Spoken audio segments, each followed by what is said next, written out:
Hey everybody, day 54. Today in my AP World Avid classes, we had the conversation about Thanksgiving.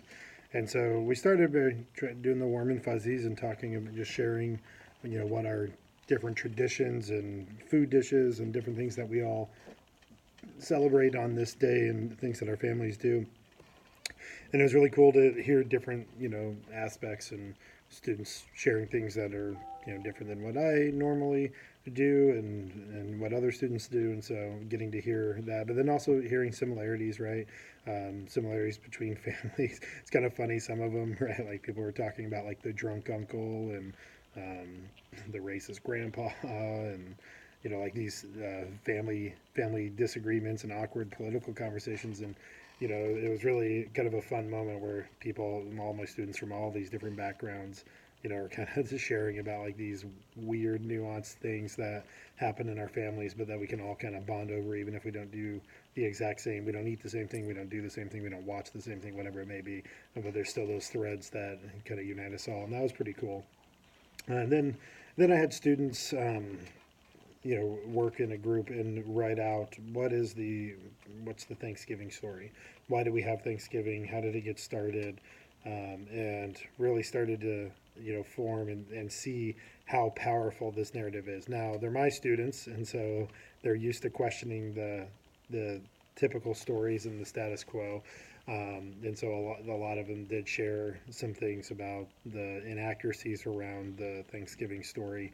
And that was pretty cool to see that, and them casting doubt on it. And one of my students joked, they're like, "Oh, Mr. Jess is about to ruin Thanksgiving for everybody," and that's definitely not the intent of having these discussions and talking about how things got set up. But it's important to understand um, how these things were established and how these false narratives around them leads into problematic views and behaviors in the modern day. And so we talked about the story, and we talked about the kind of all of the false narratives and notions around why the feast was taking place and what the roles were of the different people, and kind of this heroic tale of pilgrims coming and meeting the indigenous people, and um, Squanto being there and knowing how to speak English and helping them out and all that. And but there's also a lot of problematic pieces that go along with this. There's actually two first Thanksgivings.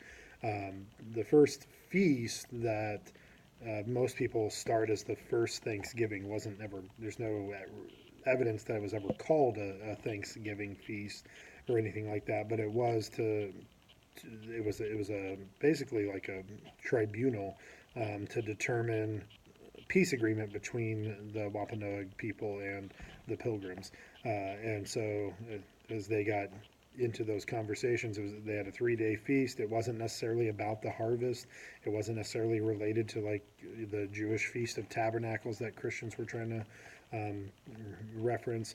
It was really about trying to establish peace, because there had been a lot of tension between the English colonizers and the indigenous peoples. And so as they go through and do this, right, like that's what it was. But the second one is the more problematic, in the Feast of Thanksgiving that was declared by Governor Winthrop about 16 years later. Was a feast of Thanksgiving for the destruction of the Peco people, which was another local tribe that did not agree to this peace agreement between the Wampanoag and the Pilgrims.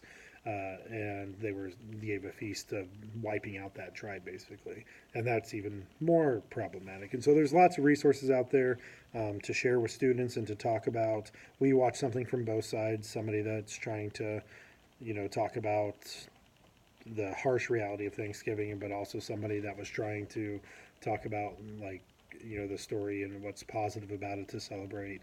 And then we kind of deconstructed all the arguments and looked at what do you actually what are we celebrating and what's important.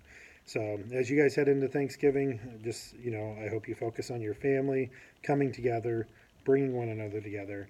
Um, being thankful for what's in our lives, being showing that gratitude, and it shouldn't just be one day. It should be all the time. I try to constantly show people and tell people how I'm grateful for them.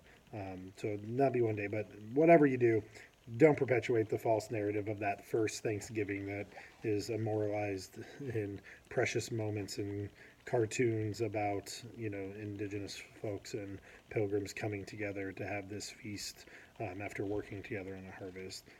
Get informed about it and see what you think. So happy Thanksgiving if you celebrate. If not, happy longer weekend, and we will see you next time.